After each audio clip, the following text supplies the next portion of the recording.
como podéis ver, el objetivo que vamos a tener en este rato que estemos juntos es intentar, por un lado, definir qué es el health coaching, pero por otro, reflexionar sobre los conceptos de persona y salud que tenemos, confrontándolos con los clásicos de enfermo, de paciente, de enfermedad. Lo que intentamos en realidad es que nos demos cuenta que lo que tenemos enfrente no es un recipiente para adquirir conocimiento, sino que lo que tenemos son personas con sus propios potenciales y sus propios recursos para afrontar cualquier cosa que le traiga la vida, en este caso, pues, un problema crónico de salud.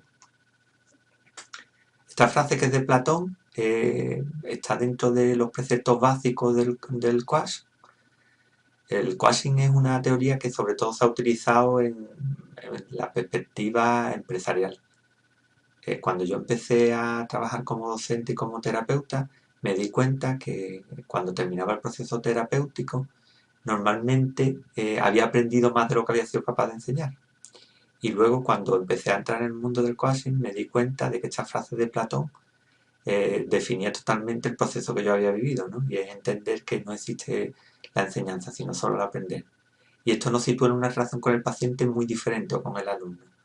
O sea, cuando yo entro en un proceso docente como puede ser este, lo que voy a intentar es aprender al máximo de la relación y no vengo con el ánimo de enseñar nada. Eso también se puede extrapolar a la relación terapéutica, ¿no? Normalmente, cuando uno habla con un paciente, lo importante es que sitúe su punto de vista desde el aprender de él y no desde el enseñarle, ¿no? Porque de ahí pueden hacer la relación terapéutica que consiga que se dé el cambio que andamos buscando. ¿Qué es el health coaching?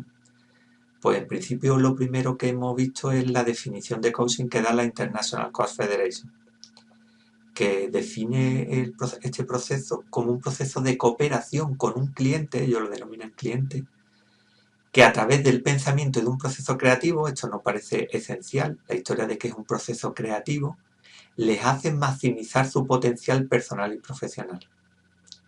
Ahí podemos ver ideas clave de lo que es el proceso del coaching, y nosotros nos vamos a quedar ahora mismo con el de maximizar su potencial, ¿no? No se trata, como hablábamos al principio, de aportarle nada al paciente, sino de intentar crear el clima básico para que la persona pueda sacar sus recursos a flote e intentar afrontar su problema de salud.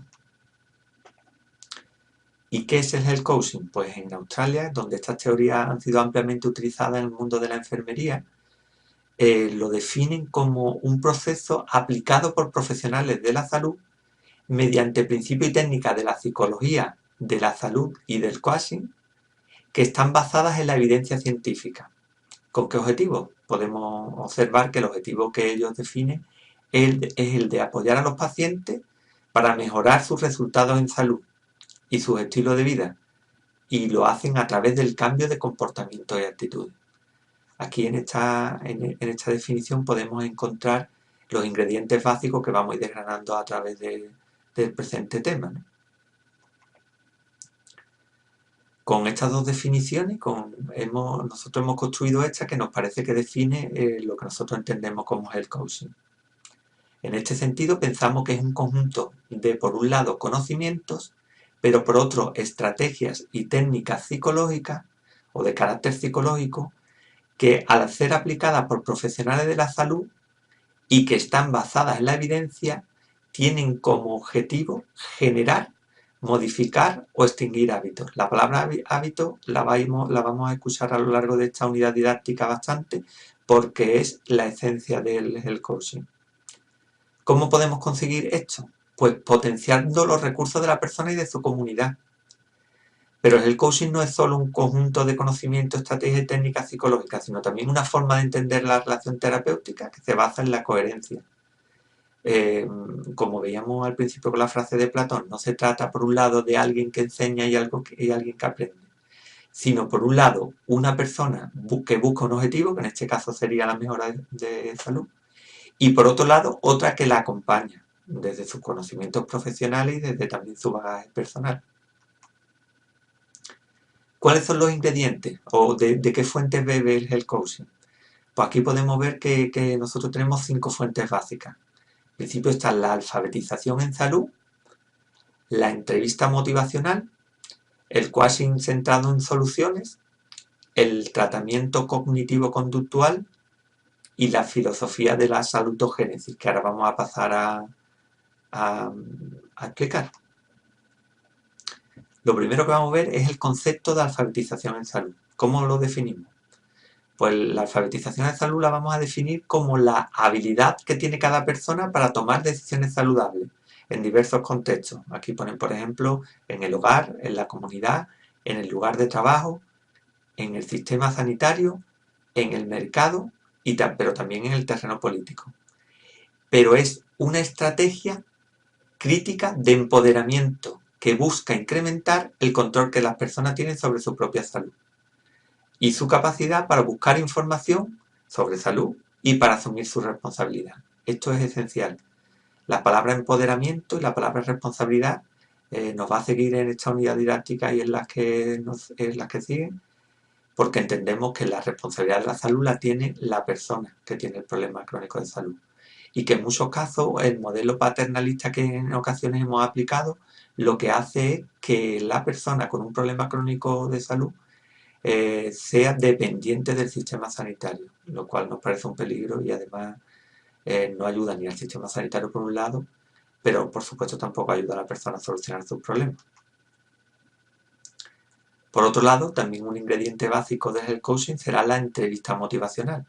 ¿Cómo definen sus autores lo que es una entrevista motivacional? Pues te dicen que es un estilo de asistencia directa, pero que esencialmente se centra en el cliente y que va buscando provocar un cambio en el comportamiento.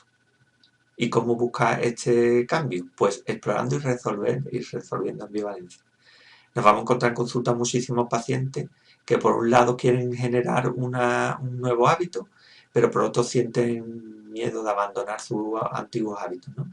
El caso claro, por ejemplo, el de fumador, que por una parte va a querer abandonar su hábito, quiere dejar de fumar, pero por otro continuamente va a mostrar resistencias, ¿no? Es como esa ambivalencia que por un lado le hace tirar hacia un lado y por otro hacia otro, ¿no? Pues resolviendo esa ambivalencia, la entrevista motivacional lo que va buscando es provocar un cambio en las personas.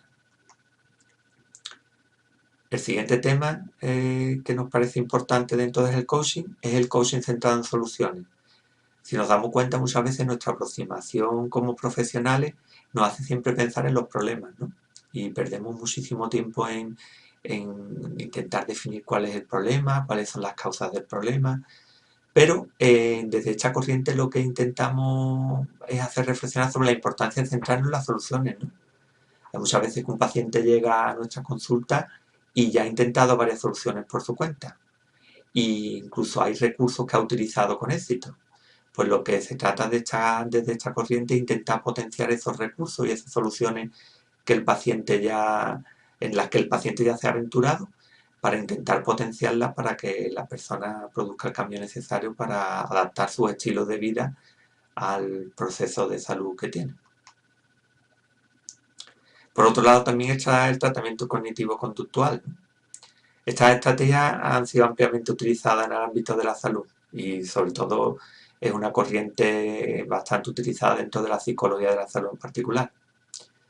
Este tratamiento utiliza una aproximación directiva que está orientada a la acción para enseñar a las personas a explorar, identificar y analizar patrones disfuncionales de pensamiento y acción. Una corriente importante con bastante evidencia de su utilidad y nos parece interesante que podáis ahondar en ella. ¿Qué es la salutogénesis? Pues esto, mira, me resultó bastante curioso porque hay dos personas que tienen una vida bastante parecida y que llegaron por diferentes caminos a las mismas conclusiones, ¿no? Por un lado está Antonovsky, que ahora veremos también cuál es su teoría y la desgranaremos un poco más para que podáis entender qué es la salutogénesis y cuáles son sus conceptos básicos. Y por otro lado fue Víctor Frank, ¿no? Los dos fueron dos personas que vivieron la terrible experiencia de vivir en campos de concentración después de la Segunda Guerra Mundial y los dos llegaron a teorías muy parecidas por diferentes caminos y basándose en la evidencia que ellos tenían de que habiendo vivido las mismas circunstancias dentro del campo de concentración, había personas que sobrevivían y sin embargo había personas que habían sido derrotadas, ¿no? Pues ambos llegaron, en este caso Víctor Frank definió lo que la variable que más importancia le dio dentro de lo que era de la salud mental, que era la búsqueda del sentido de la vida. Él consideraba que las personas que ante una circunstancia de vida le encontraban un sentido a vivirla, pues eso le ayudaba a estar más conectado con su realidad y a estar más sano mentalmente. Y Antonovsky, pues ahora vamos a ver que su teoría fue bastante similar, ¿no?, a las conclusiones que llegó. Uno de los conceptos más claros que definen su teoría de salutogénesis es el río de la vida, y aquí lo podemos ver.